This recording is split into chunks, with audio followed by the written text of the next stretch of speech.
Hello and welcome to Let's Talk with Bishop R.C. Blakes. R.C. is an author, empowerment teacher, and the proud pastor of the New Home Ministries of New Orleans, Louisiana and Houston, Texas. His message circles the globe. His conversational and candid approach to challenging content makes him a relevant voice to all generations. Get ready for a life-changing transformational conversation.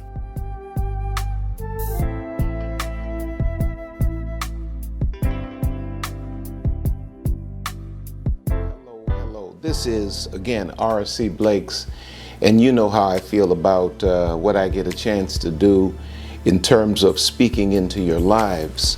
It's really always my honor. Thank you so much for being present for this conversation today. I was just sitting and thinking about, have to really ponder what are we going to talk about when we get together. And, thinking about the world and the way the world is set up, and when you listen to most of the conversations, monologues, dialogues on social media, and even in mainstream media, the conversations always, or at least most of the time, seem to go back to male-female relations. And it's like we're trying to figure out why is it that we cannot really come together and see eye to eye? How is it that the main focus of a woman is a man, and even though a brother may not let you in on this, the main focus of a man, of a real, heterosexual man at least, is a woman? But somehow we seem to consistently break one another.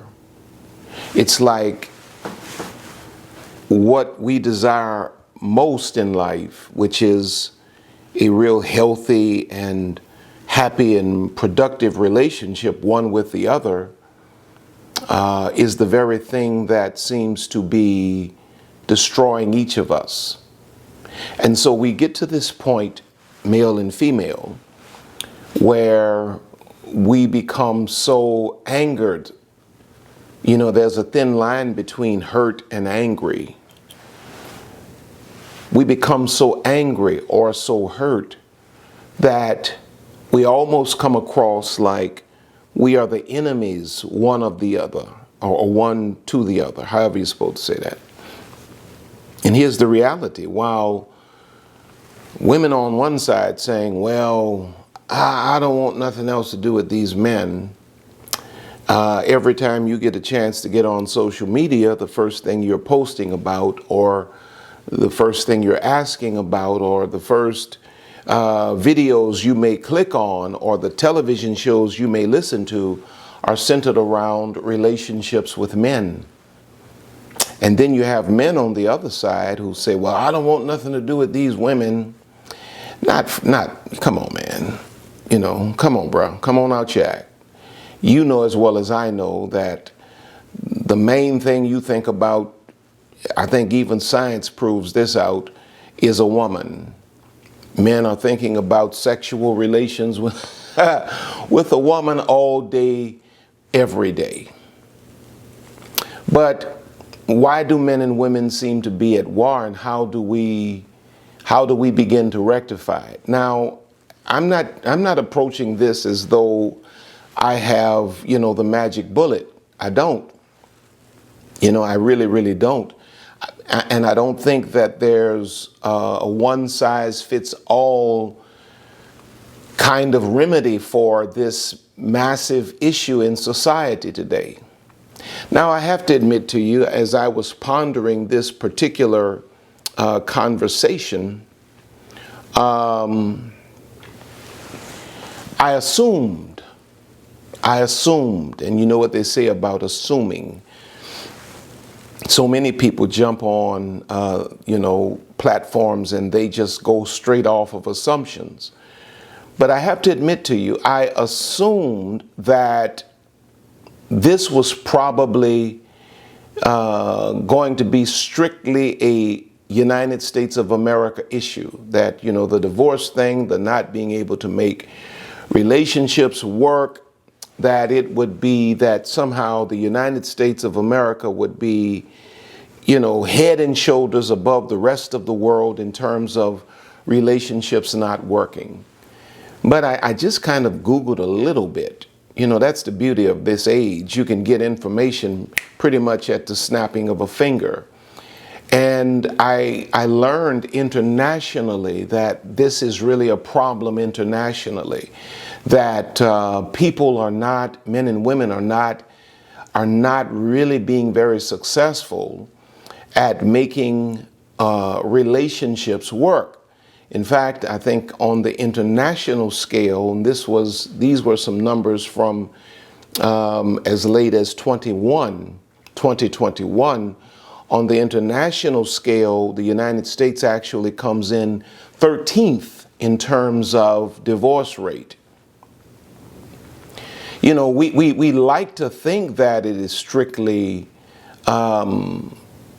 you know, a social problem. You know, it's the way we're socialized. You know, in my thinking, you know, I was thinking about, well, you know, the values of the United States of America are, you know, shifting so drastically, and we've moved so far away from classical, biblical, even religious values, not even just Christian, but religious values, because most religions, at least the mainstream religions, hold morality, you know, pretty much at the same level.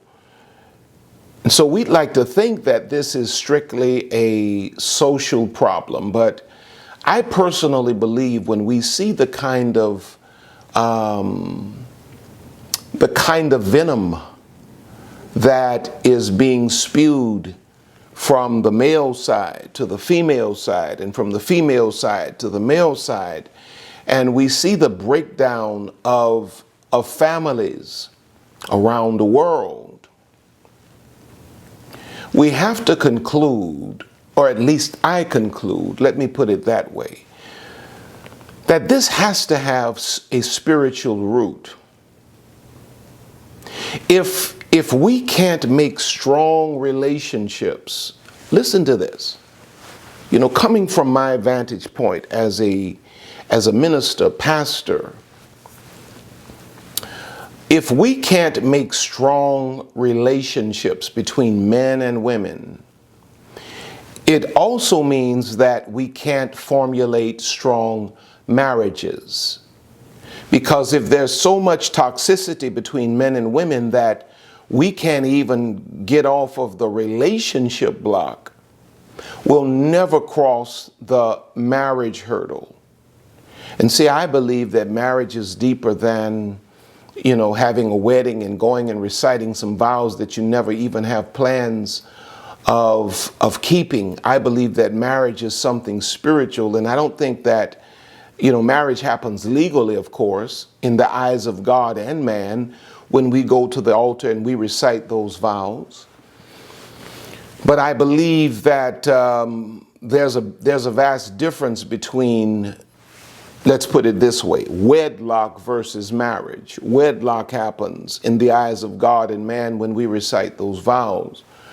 But marriages happen on a deeper and spiritual level. And if we can't make strong relationships because we're at war with one another, then it means we can't formulate strong marriages, which means that we're going to have weak families, which is going to make for what? Weak neighborhoods, which is going to lead to what? Decaying cities. Aren't we seeing this happen? Which leads to broken states, broken nation, and ultimately a weak world. All of this is the consequence of the warfare between men and women, and male and female not being able to see eye to eye or come to some healthy terms relative to relating to one another. No wonder the Bible says in Psalms 11, in verse 3, if the foundations be destroyed, what can the righteous do? If we can't solidify the foundations of society, or the foundation of society, which is built on what? Male-female relationships, creating nuclear families. If the foundation is destroyed, what are we to do? And right now we're looking at a world where the foundations have been destroyed.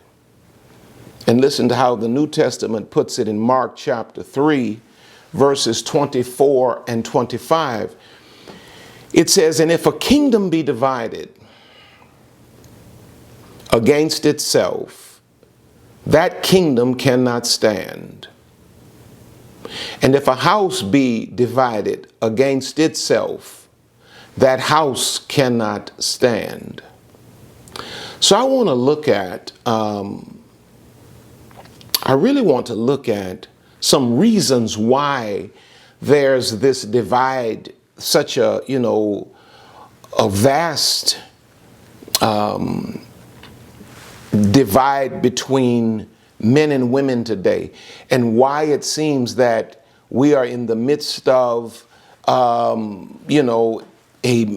male versus female warfare, and the two that gotta come together for the world to continue. These are some of the reasons we can't seem to find that common ground. Even though we innately and deeply within have a common desire for one another. Watch this, dare I say, a common need for one another. These are some of the reasons that I've observed that keeps us from actually coming together in a healthy way. We force it enough to get into the bed and to have sex, but we rarely develop actual relationships. We have relations, we master having relations without ever really, or should I say rarely, coming to a place where we are actually engaging in relationship. And the first is this: misogyny and hypergamy. I like to call it hypergamy, and people have to correct me all the time. But misogyny and hypergamy, I believe, are at the top of the list as it relates to why there's this warfare between men and women today. It's because we've been indoctrinated with, men have been indoctrinated with misogyny, the hatred for women, and women have been indoctrinated with hypergamy. Some say that hypergamy is actually biological, I mean, I don't know how much I buy into that. And what is hypergamy? It's a woman's desire to mate with, to be with a man of a certain status, for genetic and financial reasons. And so, I believe that there's a healthy level of hypergamy that a woman should seek to pair herself with, a strong man, but based on more than, his physical genetics necessarily, and certainly based on more than his present financial condition. Now, when we look at misogyny, and the flip side of that is misandry, the hatred of men, hypergamy, I think leads many women into misandry unawares, because there's a certain kind of man that women tend to not gravitate towards or not have a liking for. But let me get back. Misogyny, when society teaches the man that he's superior because of his gender, and that he should view the woman as less than, and he develops this hatred for womankind, but for the sexual benefits or the domestic benefits. This conditions the man to view and treat the woman as a sexual tool. And because he cannot see her as an equal, he can never truly, watch this, harmonize with the woman. This is why, you know, he blows through one great woman after another, after another, after another, and you find him at 60, 70, 80 years old, still in the club with the silk shirt bust open and the gold chain with the anchor on it, trying to be a player. It's because the misogyny that was massaged into his consciousness never allowed him to view a woman as an equal partner. Therefore, he has never been able to harmonize with a woman. So he proceeds to break the woman, break every woman he puts his hands on to get what he desires, which is what? Sex. He finds this kind of man typically finds his identity and his sense of self-esteem and self-worth in sexual escapades. Now, when you look at how the woman is typically conditioned towards hypergamy, the woman then has a narrow scope, very narrow scope, in choosing men based on, again, genetics and access to wealth.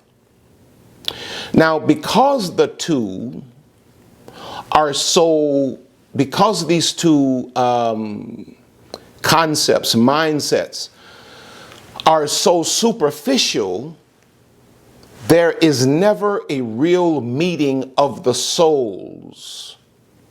Therefore, there's a constant disappointment and pain with each other. The man is disappointed in the woman because he feels like she's a gold digger. All she's here for is the money. The woman feels like the man is a misogynist and all he's here for is the sex, the children, and the domestic value that she brings, and he can't see her beyond that. And so the two are engaging in this arrangement, but neither is actually happy in the arrangement, not understanding that both were conditioned by a broken society to be toxic one to the other. So if we don't have some conversation and if we don't have some revelation that breaks up the stuff that just about all of us are conditioned to believe, we're never really going to come to a place where there's a meeting of the souls, where we can really make for a healthy connection between men and women, because most men are conditioned to be misogynist. Most women are conditioned towards hypergamy, even when you don't realize it.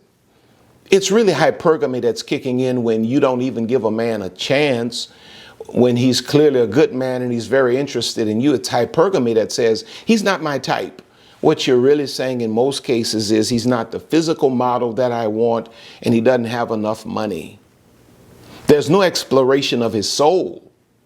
And so the two keep going back and you keep hurting one another, and this shows up in what? This shows up in society as anger, when it's really brothers are hurt, women are hurt. And so when we get on a platform like social media, it's like rah, rah, rah, rah, rah. But we were conditioned to be this way. Now, the biblical and practical foundation of relationships is service to each other, and not merely narcissistic supply. And really, if a man is driven by, misogyny, he's basically driven by narcissistic principles that turns a woman into narcissistic supply. If a woman is purely driven by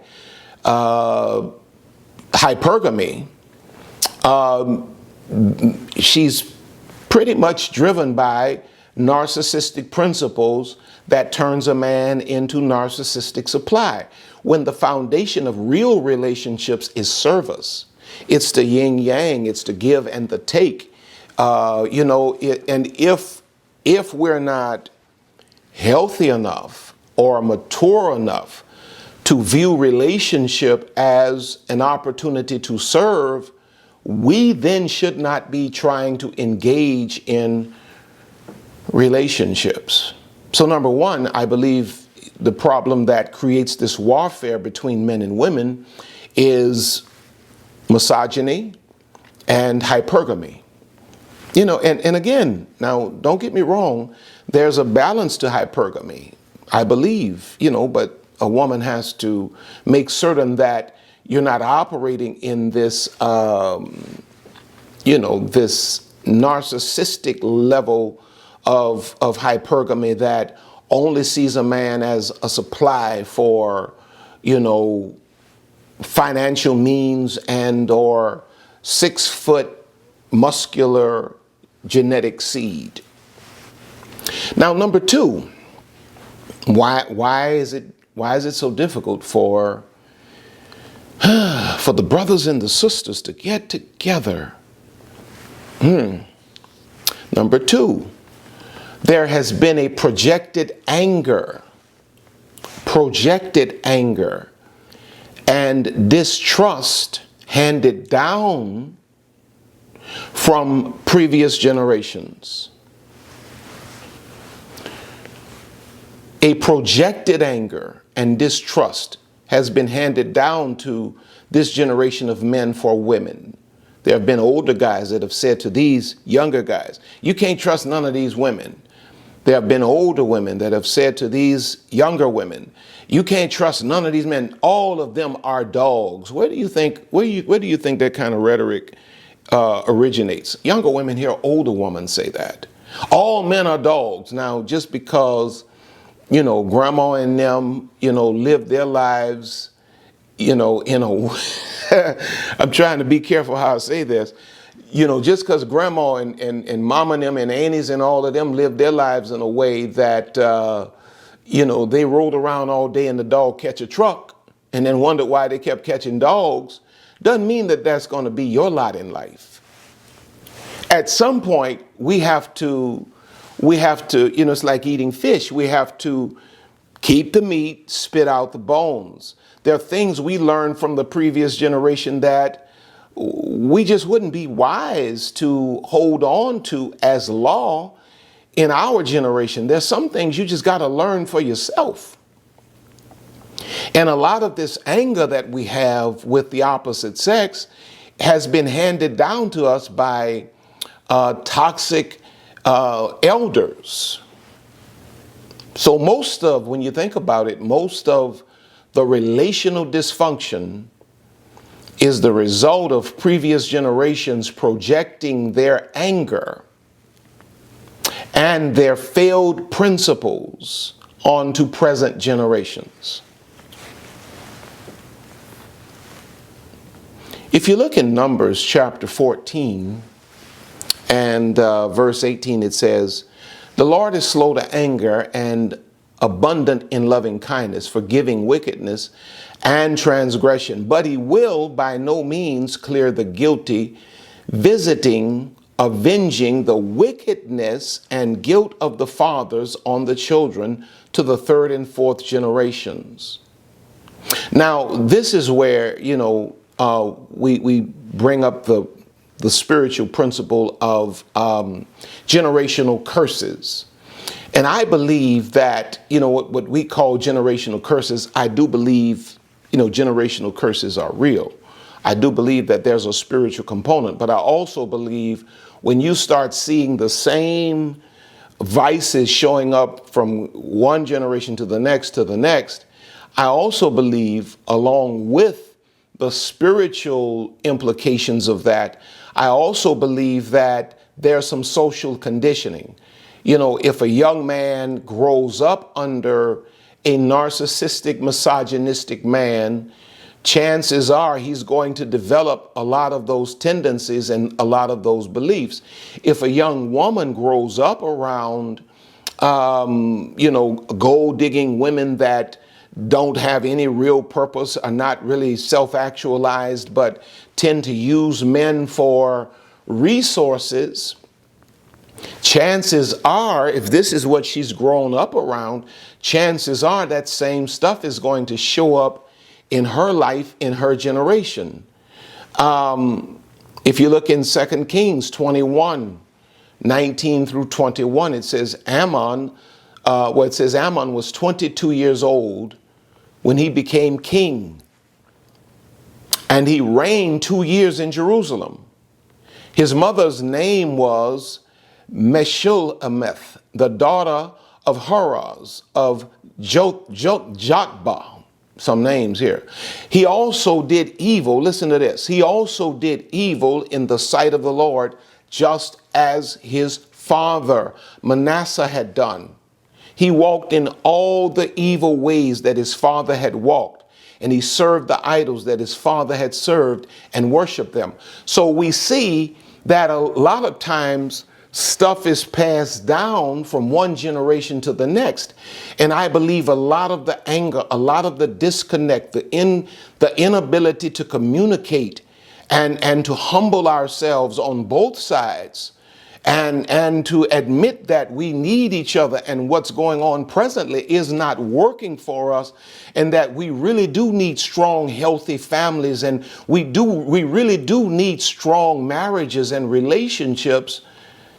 It can't happen because we've had so many toxic elders pour so much trash into our souls.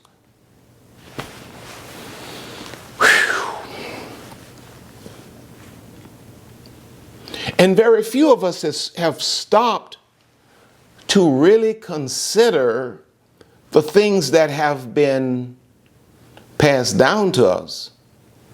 And very few of us have even looked at the outcomes. See, if I'm going to give you wisdom, you ought to at least be able to see my outcomes and say, okay, that's what I want. You know, if I'm sitting here and I'm miserable in my marriage, you know what I mean? And I have a wife, and you never hear me talk about her, and I never mention it. You never see her. She's never around. She's not involved in anything. And I'm here constantly giving you marital advice. You should be wise enough to say, well, let me see what kind of outcomes are you getting? I'm not going to just take all of this stuff in and let you just indoctrinate me, because there's the difference between indoctrination versus teaching. Teaching is when I take, pure, undiluted truth, and I present it to you, and I give it to you, and I allow you to receive it, and I allow you to do what you will do with it. Indoctrination is when I take what I consider to be truth, and I teach you what to think. I don't give you the truth and allow you to develop your own conclusions. I give you bits and pieces of what sound bites, and I give you the little bit I want to give you, and I tell you how to think. So if I'm spewing all of this stuff out relative to, if I'm an older guy and I'm spewing all of this stuff out to younger guys, women are this and women are that, and women, you can't trust a woman, and if it's an older woman that's telling that never had a husband, can't keep a man, trying to tell you what to do with yours, you got to consider the source before you run off with this. Because this is really a bigger problem than you realize. A lot of women and men are incapable of connecting because we got old, gray-haired people like myself who are miserable and unsuccessful at relationships telling you what to do. I hope nobody's offended at this, but I mean, it's the truth. If you're offended or not, it's the truth. What's causing this divide? What's causing this conflict? What's causing this conflict? What's causing this enmity? The Bible would use warfare. It's another word for warfare. What's causing this enmity between men and women? Clearly, we are each other's greatest desire, greatest love, but we at the same time are poisonous, and we've become enemies of one another to the point that it's very difficult for us to connect and to create real relationships. Well, number 3 here, and this one is big, really, man. This one is big. It boils down, I believe, to agendas of domination as opposed to partnership. We have this mindset about dominating one another. In the church, it's this toxic, mindset we have around submission that takes the whole concept of marital biblical submission out of context, and somehow it makes the woman a slave and the man is the boss and you do what I tell you to do. And it's really more about dominating a woman. It was never God's plan for a man to dominate a woman. God did not bring a woman into the world to be the slave of a man. And then you flip the coin, you have women who rebel against this and who now seek to what? Dominate men. And so you have a group of men that are dominated by women. And, it's clear that men have, for as long as the world has been, sought to dominate women. And these broken concepts of relationships or relationship, this lack of self-love and this struggle for identity puts the two at odds, because there's this constant agenda from both sides to dominate the other, dominate the other. Men are seeking to dominate women. Women are seeking to usurp the power of men. Both are seeking the domination of the other. But listen to what the Bible says in Genesis 1:26. With the first man and woman, why did God create them? And God said, let us make man in our image, after our likeness, and let them. So when he says, let us make man, it's really mankind, male and female. Let them have dominion. Let who have dominion? Him? Him have dominion? Her have dominion? No. Let them have dominion over what? Fish of the sea, fowl of the air, cattle, and over the earth, and over every creeping thing that creepeth upon the earth. The interesting thing is, when you read Genesis and you read the full context, God never gave Adam dominion over Eve. And God never gave Eve dominion over Adam. And when you search dominion out, which is why God created them and brought them together, dominion from its inception was always a union concept. It's something that God endorses within the context of union between man and woman. That's the first time we saw it, was when God brought Adam and Eve together and said, let them have dominion, not over one another, but over all of the earth. We can't dominate the earth because we're seeking to dominate one another. And let me show you where this comes in at. Where did this start? Clearly, it didn't start out with man seeking to dominate. Adam wasn't seeking to dominate Eve, and Eve wasn't seeking to dominate Adam. She used her influence on him, of course, and he could have used his own intelligence and did the right thing. So we got to stop blaming her for that. He should have been man enough to be led by his own mind, but there was no dominating of one another until after they sinned and disobeyed God. And you might have heard it in Sunday school, you know, that they bit off of the fruit. And listen to what the Bible says happened after they got out of alignment with God, listening to Lucifer. In Genesis 3, verses 15 and 16, it says, and I will put, God is passing out judgments for the sin. And he starts off by, in verse 15, by saying, and I will put enmity or warfare between thee and the woman. He's talking to Satan. And between thy seed and her seed. It shall bruise thy head, and thou shalt bruise his heel. Unto the woman, he said, listen to this, for your part in this, I will greatly multiply thy sorrow, and thy conception in sorrow. Thou shalt bring forth children, and thy desire shall be to thy husband, and he shall rule over thee. He's going to, what the latter part of that text is saying to you when it says thy desire shall be to thy husband. You're going to, you know, love this man and want this man, but you're going to also seek to usurp his authority. And he in turn, when it says he shall rule over thee, he is going to try his best to dominate you and to break you. So this whole concept of brokenness and striving to dominate one another came in as a consequence of sin and the fallen nature, which is what the world is under now. Now, when we get saved and enlightened and born again and our minds get renewed, we're supposed to elevate from that place of feeling like as men, I got to break a woman.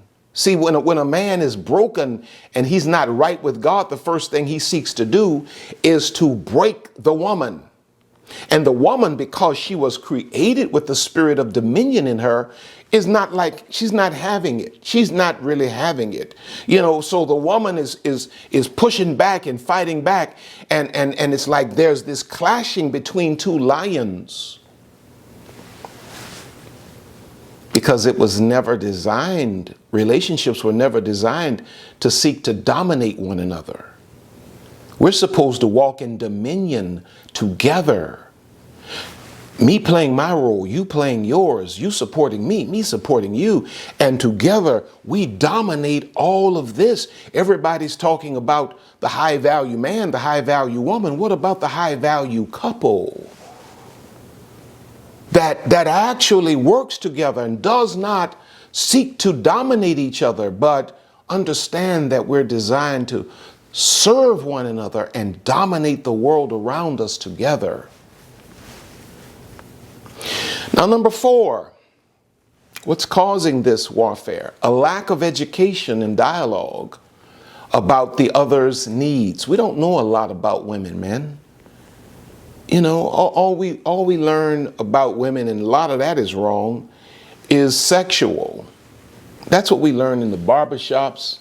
That's what taught us in the backyard. And a lot of that information they gave us about a woman sexually ain't even accurate. You'd be amazed at how many brothers out here thinking they, you know, hitting home runs in the bed and fouling out every time. Striking out in a lot of cases, and you just think you got it going on because you listening to that backyard wisdom. No sir, no sir. And nobody's really sat us down to teach us the temperament of a woman. What does a woman really need from a man? What does a woman really desire from a man? What are the love languages that, you know, a woman may subscribe to? We haven't learned nothing about a woman but how to manipulate her sexually. And it's this lack of knowledge that we have because nobody teaches us about one another. Women don't know much about men. Women, I'm telling you, most of y'all don't know nothing about no man. Most of y'all don't know nothing about no man. If you knew about a man, you would know enough to know if a man is pleasant and quiet, You don't need to keep asking him, what's wrong, what's wrong, what's wrong. You just need to slide up next to him, throw your arm around him, kiss him on his cheek, go and fix him something that you know he loves to eat. He's in his head as a man right now. He's trying to figure some stuff out that he doesn't want to involve you in, because this is manhood stuff he's dealing with.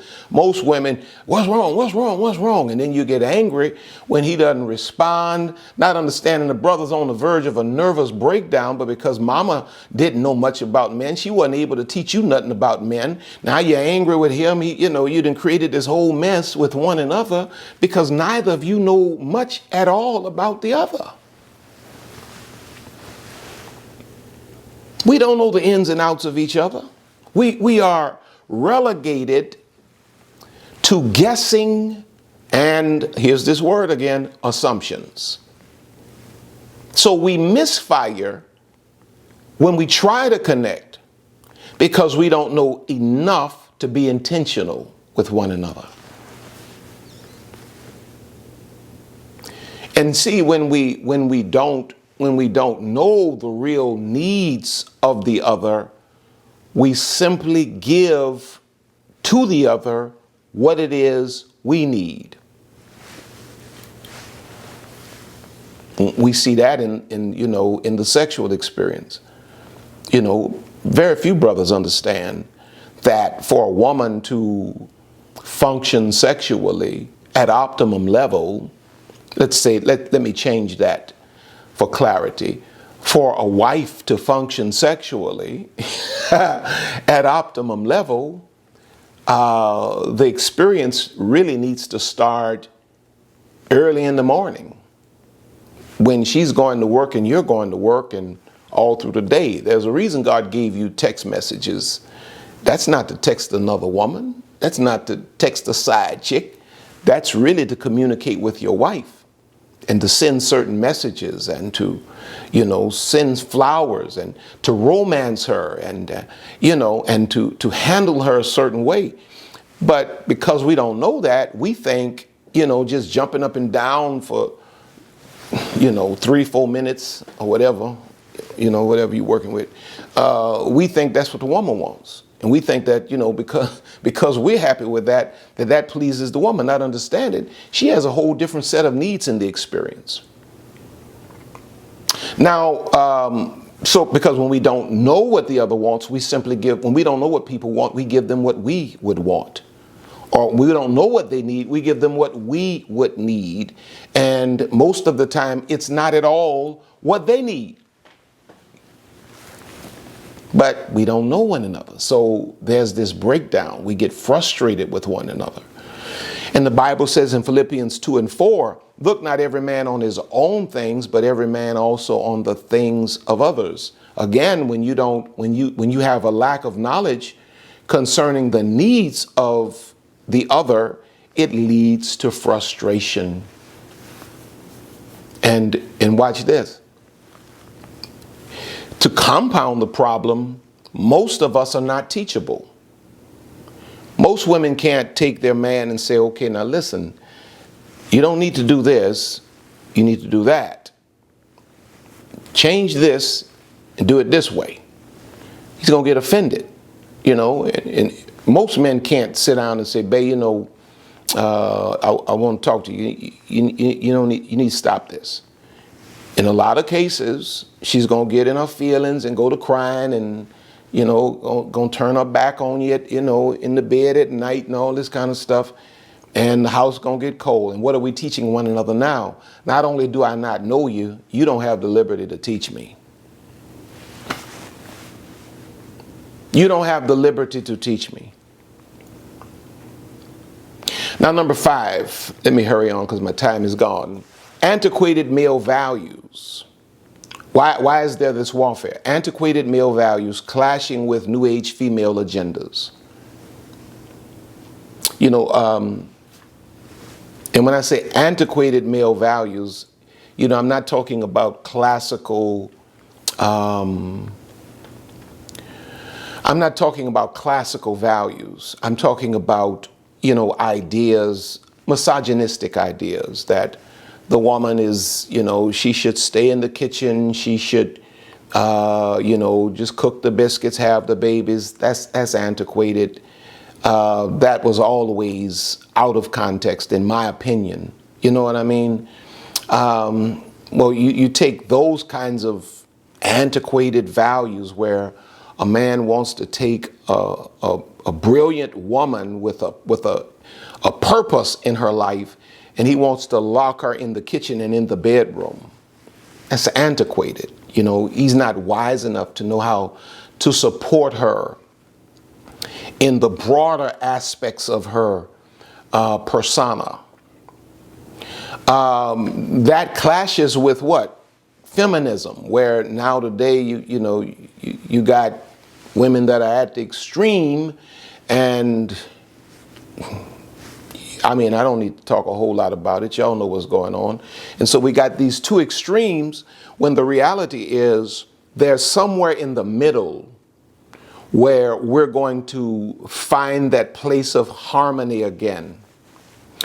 Now, number 6, for the sake of time, what's causing this warfare?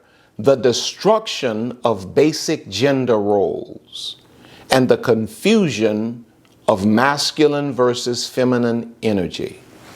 I think that's a massive problem that's keeping this major divide between the two.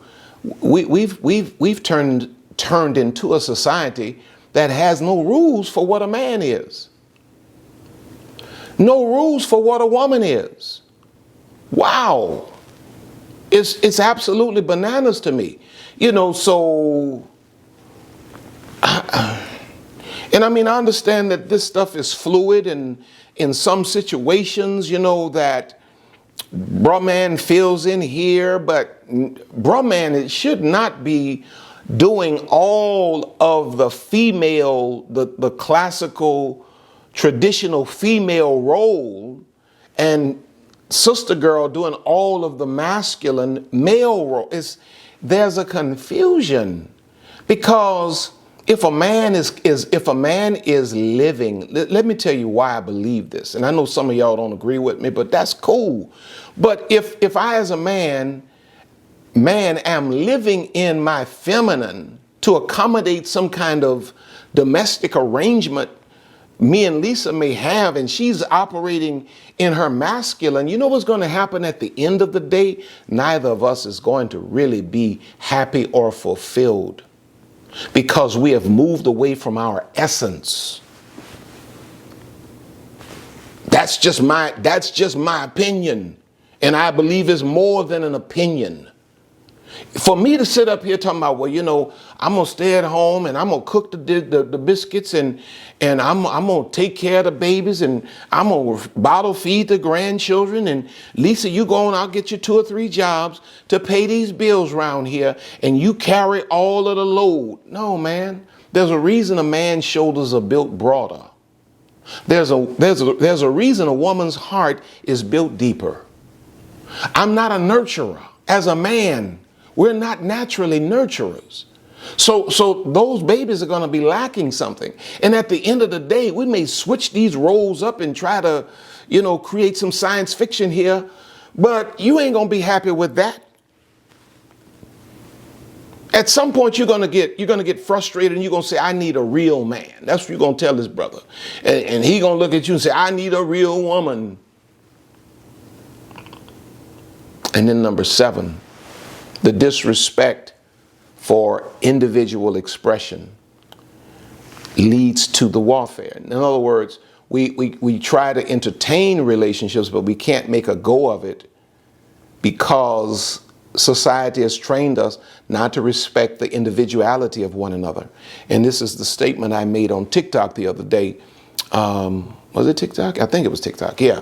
But nevertheless, the statement is, marriage is not the death. In fact, it was on YouTube last week. Marriage is not the death of me. It is the birth of we. It's not the death of I, it's the birth of us. In other words, you bring all of your individuality, I bring all of mine. We merge the two in a thing called relationship that hopefully leads to marriage.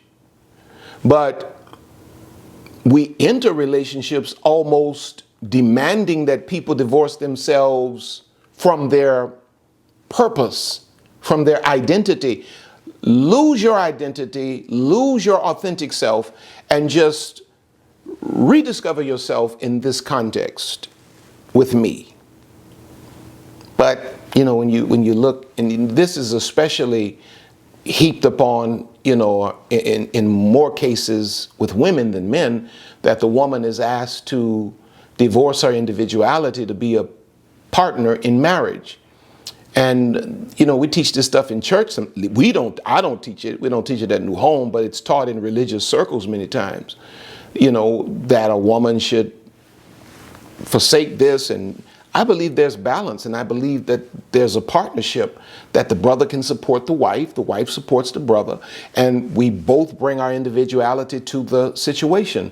When you look at the biblical character Deborah, she was a prophetess, she was a judge, she was a wife. She was professional, she was spiritual, she was domestic, relational. When you look at the virtuous woman of Proverbs 31, she had businesses, she had charity, she had a husband, she had children, she cooked, she sold land, she cut deals, because she had a strong husband that did not demand. She divorced herself from her individual expression. The only way to make a marriage work is that both parties have to bring the full expression of their individuality, because when we cease to function in our individuality, we are not fulfilled. And there's no worse context for an unfulfilled person than marriage. Number 8. And finally, the unrealistic expectation. These are the things that create this warfare between men and women. The unrealistic expectation that a relationship fulfills you. Just kind of alluded to that. When we possess this unrealistic expectation, it ends in disappointment.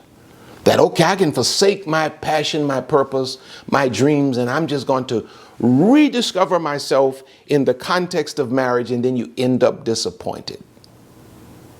Which leaves us what? Emotionally shattered. It's because the institution was never designed for you to divorce yourself to marry someone else. And the Bible says in Proverbs 13:12, hope deferred makes the heart sick.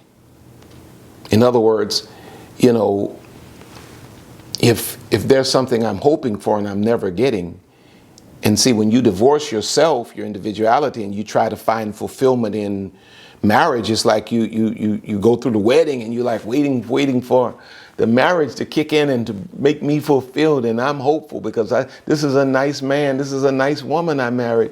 We having babies now, and I'm waiting for the marriage to bring about a sense of fulfillment, and that hope's deferred constantly and put off. It makes the heart sick.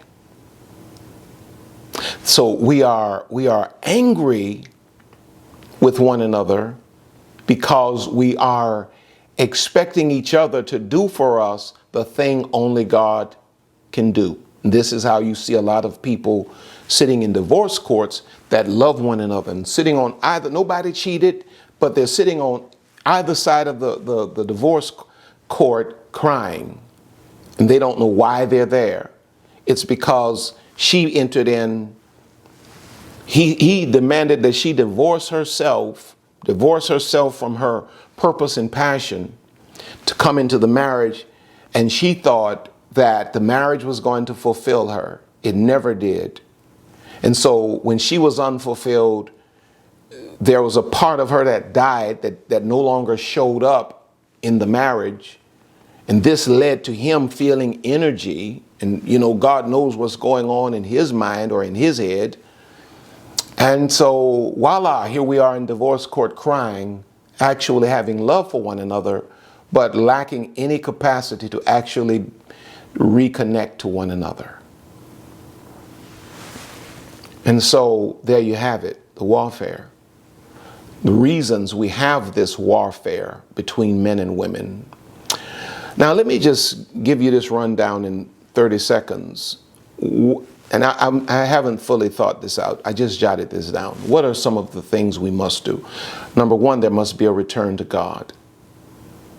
There must be a return to the Creator, because God is going to purify your perspective of Him first. Then your perspective of Him is going to shift your perspective of you, and then it's going to shift your perspective of others. So you won't have expectations of a man or a woman to be for you what only God and you can be to you. Letter B, you're going to have to renew your mindset. And that means renovate your mind. Pull out the stuff the trash that should have never been in there, and replace it with the things that will make for a healthy and productive future. And then letter C, run from the rhetoric and actually listen to one another. Men and women, listen to one another to learn each other. Stop listening to one another to pull one another down or to shoot shots at one another, and start listening to one another to actually learn what the other is all about or is going through. Hope you got something out of that. Father, I thank you today for this time that we've had. Thank you for this wisdom. Now, God, let it land on the right ears, and let application follow the instruction. And I thank you, dear God, for raising up husbands and raising up wives and bringing people together as we heal and grow and develop. In Jesus' name, amen. Listen, go to my website, rcblakes.com. Sign up for my mailing list. Check out all of my online programs. If you need counseling, there's a link in the description for BetterHelp Counseling. If you engage it, you'll get 10% off of the cost of their counseling, and they in turn will make a deposit into RC Blakes Ministries. I want to thank all of you that have sown into our lives. We certainly appreciate you, and we love you. We thank God for you from the bottom of our hearts. You can find all of my books at Amazon. Go to Amazon, check out all of my books, buy any or all of them. I believe they'll be a blessing to you. Now listen, you're on top, you're going higher. God has more in store for you. So guess what? We will see you at the top. God bless you. I love you.